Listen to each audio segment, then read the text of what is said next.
दोस्तों, Rahul Gandhi hydrogen bomb कहां फोड़ने जा रहे हैं, इसकी पूरी जानकारी सामने आ चुकी है और खुद पटना में राहुल गांधी ने इस बात का ऐलान कर दिया है कि वो हाइड्रोजन बम फोड़ने जा रहे हैं, जिससे भाजपा की सच्चाई सामने आ जाएगी। मैंने हाइड्रोजन बम की बात करी है, वो आएगा, ठहर जाइए, वो आ रहा है, वो आएगा और फिर आपको बीजेपी की जो सच्चाई है, जो इन्होंने पूरे देश में किया है, बिहार में करने की कोशिश कर रहे थे और बिहार के युवा ने इनको रोक दिया है, उसकी सच्चाई आप सबको पता लग जाएगा। दोस्तों, राहुल गांधी पटना में सीडब्ल्यूसी की बैठक में पहुंचे हुए थे। इस दौरान अति पिछड़ा वर्ग के लिए एक मैनिफेस्टो जारी किया जाता है और उसके बाद जैसे ही वो मंच संभालते हैं, जानकारी देते हैं कि चिंता मत कीजिए, वो आ रहा है, यानी हाइड्रोजन बॉम्ब आ रहा है और जल्द ही उसको फोड़ा जाएगा, जिससे भाजपा की जो सच्चाई है वो निकलकर सामने आ जाएगी। इसकी तारीखें सामने आ चुकी है और साथ ही साथ जो भी जानकारी है वो हम आपको इस वीडियो में बताने वाले हैं, इसलिए वीडियो को आखिर तक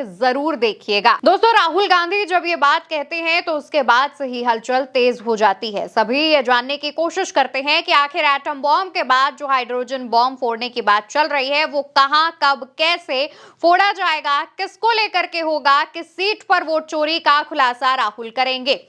इसके बाद जयराम रमेश के साथ तमाम कांग्रेस के नेता एक प्रेस कॉन्फ्रेंस करते हैं और उस दौरान जयराम रमेश एक जानकारी देते हैं। मिनी हाइड्रोजन बम, यूरेनियम बम, प्लूटोनियम बम, अलग अलग बम फोड़ने वाले हैं अलग अलग जगहों में। ये शुरुआत है। कर्नाटक के महादेवपुरा और आलंद से जुड़े हुए जो खुलासे हुए हैं, ये एक शुरुआत है और वोट चोरी अभियान के बारे में इस प्रस्ताव में काफी लंबा जिक्र है। जयराम रमेश बताते हैं कि कितने अलग अलग प्रकार के जो बॉम्ब हैं वो राहुल गांधी लेकर आ रहे हैं और जल्द ही फोड़ने वाले हैं। इसको लेकर के तैयारी शुरू हो चुकी है और ये वोट चोरी का जो मुद्दा है वो लगातार आगे भी चलेगा, क्योंकि इसी तरीके से तमाम सीटों के जो खुलासे हैं वो राहुल गांधी करने वाले हैं।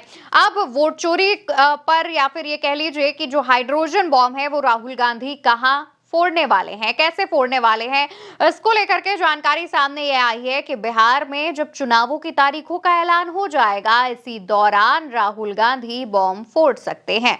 माना जा रहा है कि ये बॉम्ब जो है वाराणसी की सीट को लेकर हो सकता है, लेकिन तमाम जो कांग्रेस के नेता हैं, जो हमारे सूत्र हैं, उनका कहना यह है कि ये बॉम्ब महाराष्ट्र या फिर हरियाणा की किसी विधानसभा सीट से जुड़ा भी हो सकता है, क्योंकि महाराष्ट्र और हरियाणा में चुनावों के बाद जब नतीजे सामने आए थे उस दौरान बड़े लेवल पर धोखाधड़ी की बात सामने आ रही थी। इसी वजह से इन दोनों राज्य की विधानसभाओं पर भी राहुल गांधी की नजर है और यहां पर भी तैयारियां चल रही हैं। तो ऐसे में जिस भी सीट का डेटा सबसे पहले तैयार करके सामने आएगा, उस सीट पर राहुल गांधी हाइड्रोजन बॉम्ब फोड़ देंगे। कांग्रेस के तमाम जो नेता हैं, जो तमाम हमारे सूत्र हैं, उनका कहना यह है कि हो सकता है कि हरियाणा के चांसेस ज्यादा लग रहे हैं कि हरियाणा को लेकर के राहुल गांधी कोई खुलासा कर सकते हैं। पर माना जा रहा है, सोशल मीडिया पर जो चर्चाएं चल रही हैं, तमाम जो कांग्रेस के यूथ हैं, उनका कहना यह है कि वाराणसी सीट पर भी कांग्रेस की नजर बनी हुई है। वाराणसी की सीट पर भी कांग्रेस सबूत इकट्ठा कर रही है और जल्द ही उसको लेकर के सामने आ सकती है। वहीं राहुल गांधी सिर्फ हाइड्रोजन बॉम्ब तक सीमित नहीं रहेंगे, इसके अलावा तमाम जो बॉम्ब हैं वो भी फोड़े जाएंगे, जैसी जानकारी जयराम रमेश ने दी है। वहीं हाइड्रोजन बॉम्ब की बात करते हुए राहुल गांधी जिस तरीके से भाजपा को खौफ में रखे हुए हैं, चुनाव आयोग को खौफ में रखे हुए हैं, इससे काफी ज्यादा चिंताएं भी तमाम नेताओं को हो रही हैं जो कि भाजपा से जुड़े हुए हैं। बताते ये भी चले कि राहुल गांधी ने पिछली 18 सितंबर को आलंद सीट को लेकर जो खुलासा किया था, उसके बाद चुनाव आयोग ने इसे फर्जी बताते हुए तुरंत इस खबर को लेकर के उनका रिएक्शन सामने आ गया था। लेकिन उसके कुछ दिनों बाद, करीब 6 दिनों बाद, चुनाव आयोग अपने इस फैसले को, राहुल गांधी के आरोप को लेकर अपना एक फैसला सुनाता है। कहता है कि अब वोटर लिस्ट से नाम डिलीट करने के लिए आधार कार्ड जरूरी होंगे। यानी कि राहुल गांधी के जो आरोप है वो कहीं ना कहीं सही और सटीक साबित होते दिख रहे हैं और शायद इसी वजह से बैक फुट पर आते हुए चुनाव आयोग ने अपना ये फैसला पलट दिया है।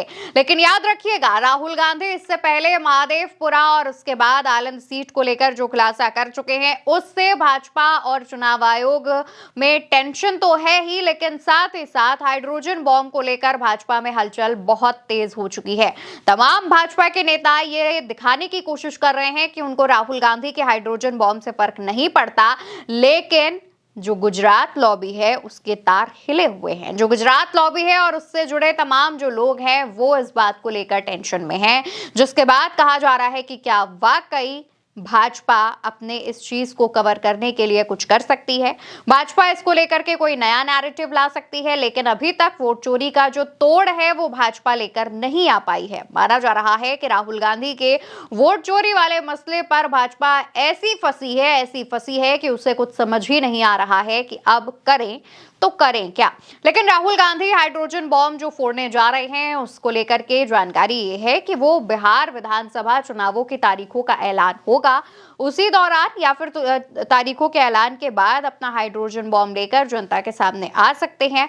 फिलहाल किस सीट को लेकर वो हाइड्रोजन बॉम्ब फोड़ेंगे, इसको लेकर अभी पुख्ता जानकारी सामने नहीं आई है। सिर्फ सूत्रों के हवाले से जो अटकलें चल रही हैं वो हमने आप तक पहुंचाई है। पर राहुल के इस हाइड्रोजन बॉम्ब का लगभग देश में सभी को, खासतौर पर युवाओं को इंतजार है और वोट चोर गद्दी छोड़ के जो नारे हैं वो लगातार महागठबंधन विपक्ष के तमाम नेताओं की जनसभा, रैली और कार्यक्रमों में लगाए जा रहे हैं। इसको लेकर भाजपा भी हैरान परेशान से नजर आ रही है, तो भाजपा के सहयोगी दलों में भी टेंशन कम नहीं है। कहा जा रहा है कि अगर बिहार चुनावों से पहले राहुल गांधी अपना हाइड्रोजन बॉम्ब फोड़ते हैं तो इसका जो असर है वो बिहार के विधानसभा चुनावों में भी दिख सकता है। फिलहाल जब तक हाइड्रोजन बॉम्ब नहीं भी फोड़ा है तब भी इसका असर दिखता हुआ नजर आ रहा है, लेकिन फोड़ने के बाद इसका इंपैक्ट ज्यादा हो सकता है। फिलहाल हमारी इस खबर में इतना ही। खबर को लेकर के आप क्या सोचते हैं, राहुल गांधी की हाइड्रोजन बॉम्ब पर आप क्या कहना चाहते हैं, कमेंट सेक्शन में बताना बिल्कुल मत भूलिएगा। वीडियो उल्टा चश्मा यूसी पर देख रहे हैं, मेरा नाम अवंतिका है। चैनल को सब्सक्राइब कीजिएगा, वीडियो को ज्यादा से ज्यादा शेयर करिएगा। नमस्कार।